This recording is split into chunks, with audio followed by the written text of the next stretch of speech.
আসসালামু আলাইকুম, কেমন আছো তোমরা? আলহামদুলিল্লাহ আমি ভালো আছি। আবারও নতুন একটা ভিডিও নিয়ে তোমাদের মাঝে হাজির হলাম। আমি রান্না করব চিকেন বিরিয়ানি।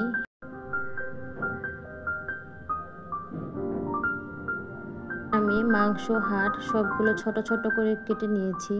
পরিমাণ মতো কড়াইয়ে তেল দিয়ে আলু ভেজে নিব। বিরিয়ানির স্বাদ আমি আলুতে পাই। লাল লাল করে ভেজে তুলে নিব। ওই তেলেই দিয়ে দিব পরিমাণ মতো পেঁয়াজ। ভিডিওর শুরুতেই বলছি, আমার মিষ্টি ভাইয়া এবং আপুরা, তোমাদের যদি আমার এই ভিডিওটা ভালো লাগে তাহলে অবশ্যই একটা লাইক দিবে, সাবস্ক্রাইব করে পাশে থাকা নোটিফিকেশন বেল আইকনটি চেপে দিবে।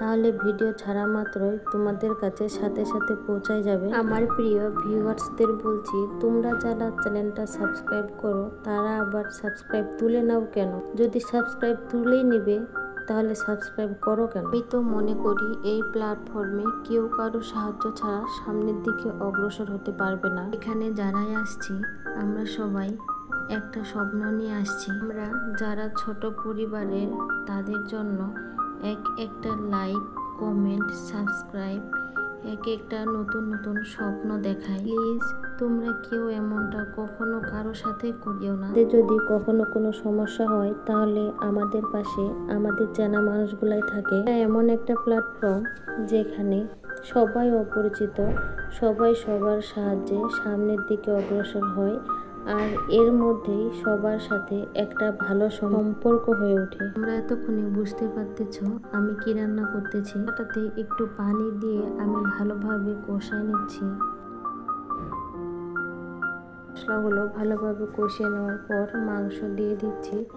এবার মাংসগুলো দিয়ে একটু মশলার সাথে মিশিয়ে নিব। ওগুলোও দিয়ে দিচ্ছি কারণ আলুটা সিদ্ধ হইতে একটু সময় লাগবে। মাংসটাতে আমি কোনো পানি দিব না, এমনিতে অনেক পানি বের হয়ে গেছে। এখানে অনেকেই টক দই দেয়, আমার কাছে টক দই ছিল না তাই আমি দুধ দিয়ে দিয়েছি। এতে কিন্তু স্বাদটা অনেক ভালো হয়। মাংসটা হালকা নেড়ে চেড়ে আমি এখানে চাল দিয়ে দিয়েছি। এখানে প্রায় 3 পট চাল আছে। মাংসর সাথে চালগুলা খুব ভালোভাবে মিক্সড করে নিচ্ছি। আমরা সবাই জানি 3 পট চালের জন্য 6 পট পানি দেওয়া লাগে, অর্থাৎ যতগুলা চাল হবে তার ডাবল পানি দিতে হয়।